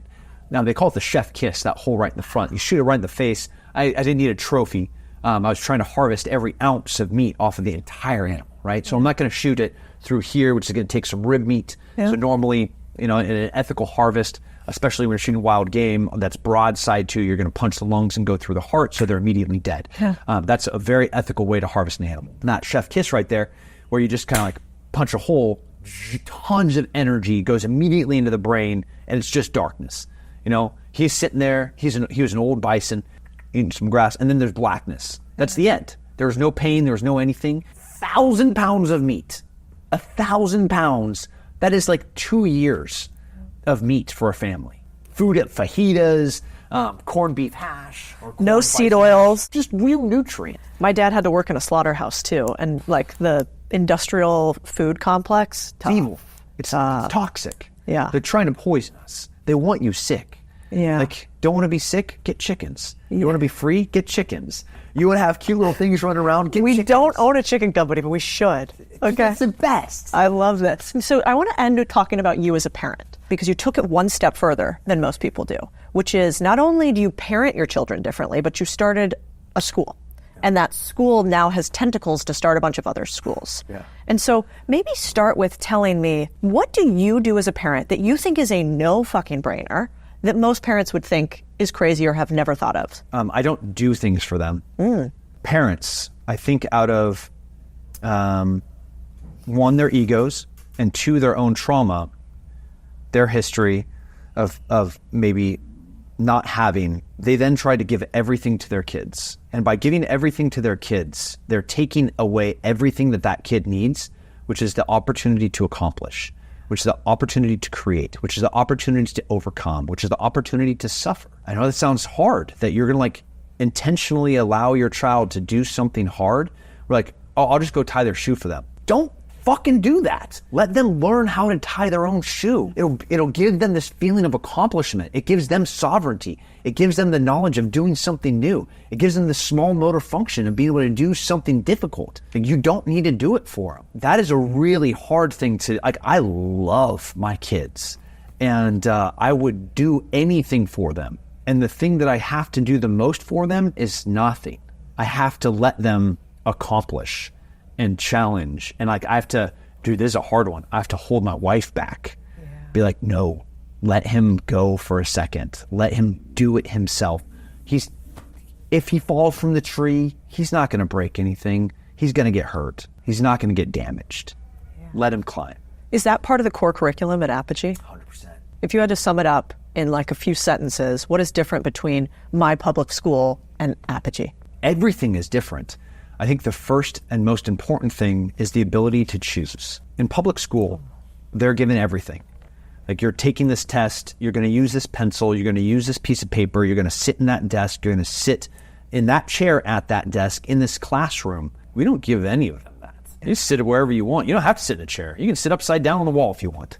You can either do it or you can't.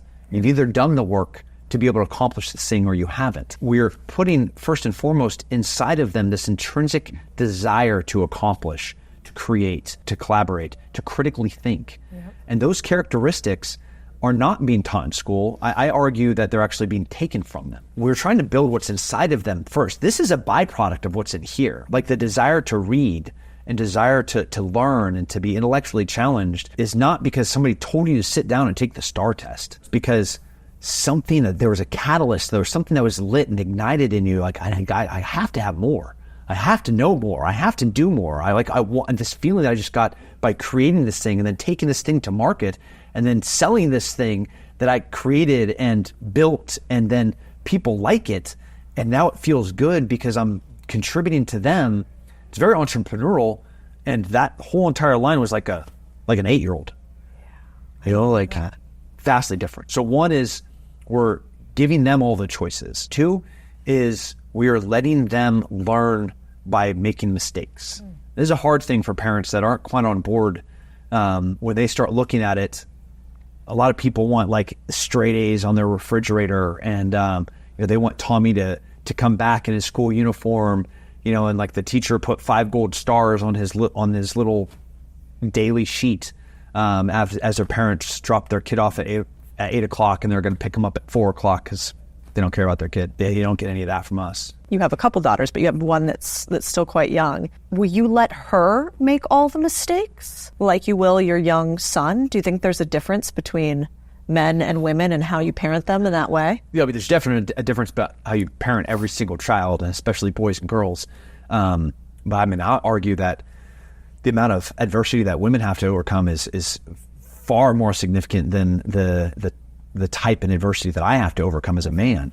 So that little girl being able to have the confidence and the power behind her voice and know like that 4-year-old, go up and try to touch her.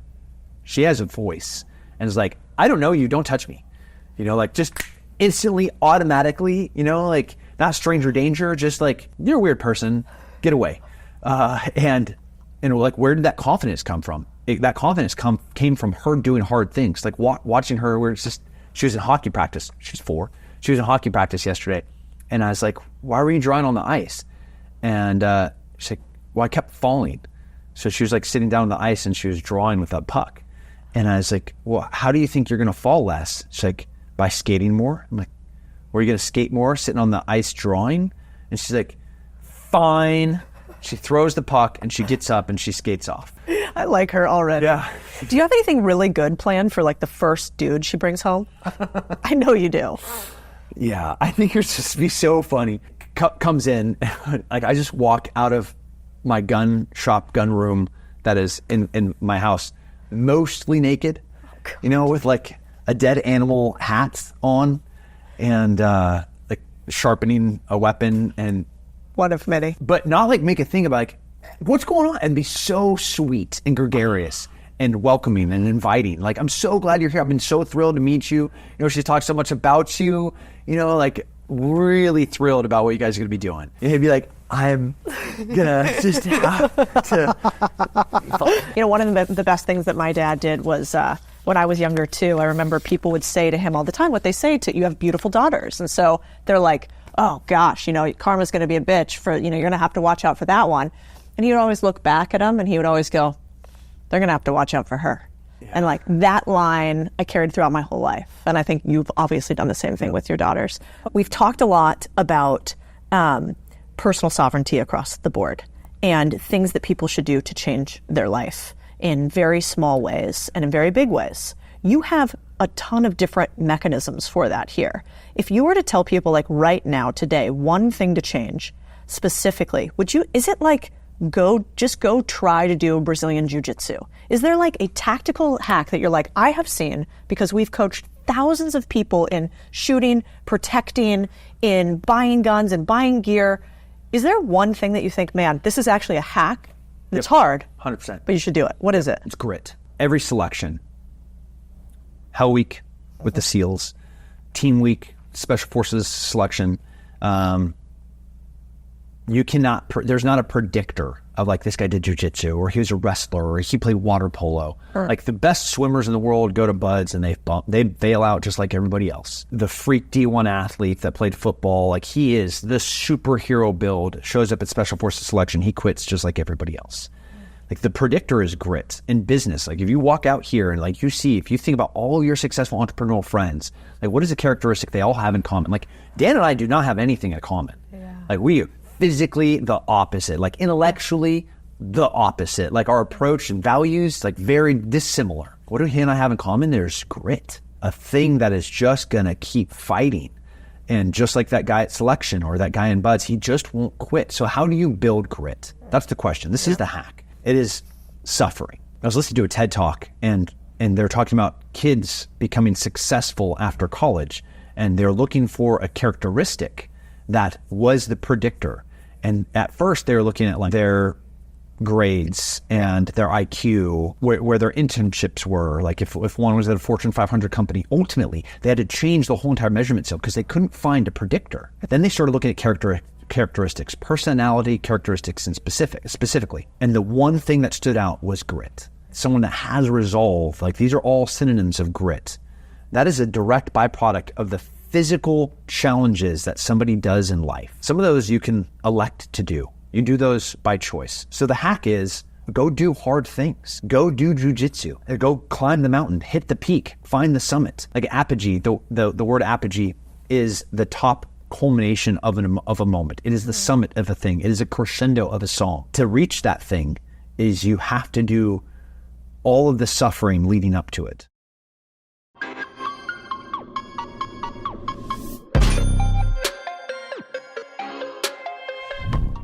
The deal of the week this week. Well, the deal is actually the business of Tim Kennedy. So if you listen to the rest of this episode, you might have thought, well, he seems like kind of a badass former, MMA guy, former military guy. But, what else? And the truth is, if you thought that's all that Tim Kennedy did, you would be wrong. This guy's an absolute machine. Let me list for you all the different businesses this guy has so we can learn how to build multiple businesses, so we can break down how to build what I call satellite businesses around your core thesis. And we can do it while having fun and maybe making a difference in the world. Listen to this. Okay. So he's got Apogee School for children in Texas, Sheepdog Response, live trainings around the country like protection, hunting, shooting, tactical for both civilians and government. Sheepdog Response Gear, which is like shooty, stabby, rolling around pieces of gear. Black Rifle Coffee, he was an investor in the business, also is a franchise holder. Ranger Up, fitness clothing and gear company. Live Relentless, supplement and nutritional fitness company. Noble Defender, next gen tactical weapons accessories. 4 Pillars Fitness, which is a fitness and training app. He has a new jiu-jitsu studio of Gracie Humaita in Austin, which is actually a franchise business. And what's wild about this is when you walk into his office, I've actually never seen this before. I came in this sneaky way, but let's say you're going to come in through the front. First of all, the whole thing's bulletproof, which is wild. Then you walk into the front of his office. He calls it a kill box, but basically what it is a foyer for those more evolved humans. And that foyer opens to, on one side, a gear and retail store. Behind that, a gun store where you can like ship guns that you want to buy. You can actually purchase arms, ammo, etc. there. Then behind that is Gracie Humaita, his jiu-jitsu gym. So there's a full gym, a full training area, full, franchise under the Gracie Humaita brand. Then you go into the other side, and there, I can only explain it as a re-rendition of the Wild West. It's like 5 offices along one side with the people who run his varying businesses. Then he has an area in the middle that's open for anybody to meet there and engage. When I was there, they actually had might have been Delta, it might have been Green Beret. Basically what those mean is there's like the normal armed forces, and then there are the special forces. So those usually have special training, some elite level on top of them. So anyway, there's a guy there talking to a young man who wants to potentially become a Delta, and then a couple of recruiters. So he lets some of the military guys use it.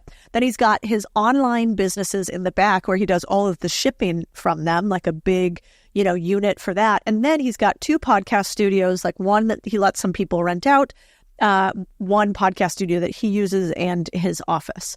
And then he looks across the way and he's like, I want to buy that building over there.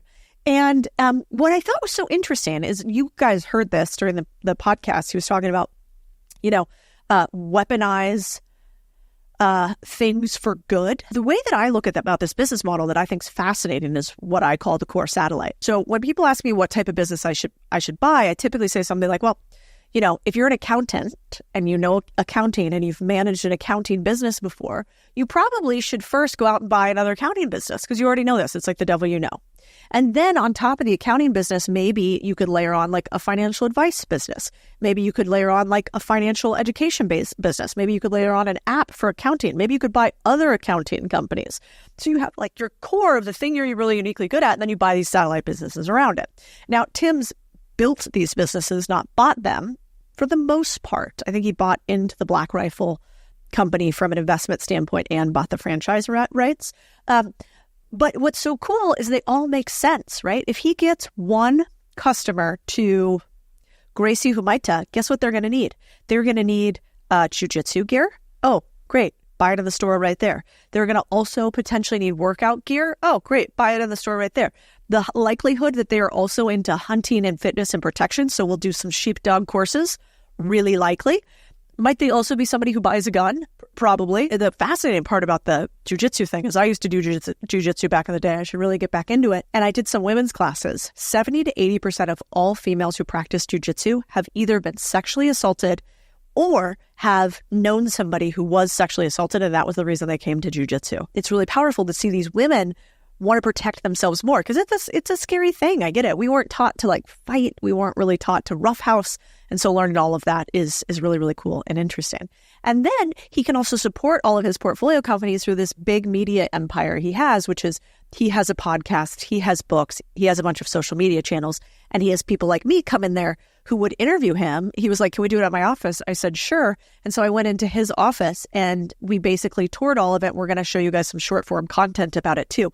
What a flywheel. So a flywheel in business obviously is like you go to an old, like a water mill where you have the water thing that scoops the water out and it scoops the water out and it dumps it back in. And this process right here of scooping that is just from the power of the river rolling through this scooping mechanism that automatically creates what? Energy. And that energy, as long as the river keeps flowing, it gets easier and easier. The first push on the water wheel is kind of hard, but after a while, the river just keeps flowing. And that's what Tim Kennedy has. He has this water wheel or flywheel for his business where his media company supports just about everything else that he does. So the deal of the week this week is actually a dude, and his name's Tim Kennedy. I hope you all felt how special this episode was to me, too. You know, I'm trying to, through this podcast, open up some of the humans that I think are most unique in the world that I actually have come to know and love. To all of you, We don't go out and try to interview the most famous people, the hottest new thing, whoever's got a hot new book out, the podcasters that you guys have all listened to forever. That's not my jam. My jam for this and for you is truly this, that I think you are a big deal. You are a big deal to me, and I want to do everything humanly possible to help you have personal sovereignty in every aspect of your life and to show you the humans who already have it and steal their homework so you can get it too. See you next week. You guys, if you liked this today, I don't know if I've told you all about this, but we have a community for small business buyers, people who want to buy a small business and scale it. And we also have a series of courses specifically focused on this one idea, that if you can do deal making to get ownership, you have more personal sovereignty. It's called Contrarian Community, and the courses are all listed at Contrarian Thinking. The community is for those who are really serious about taking action in small businesses right now. But if you just want to learn how to do deals, maybe how to do seller financing in deals, or how to buy businesses by yourself, sort of mano a mano, you should 1,000% check this out. It's a labor of love for me. We have what I think is the Wharton of M&A, mergers and acquisitions, online. It's getting better every day.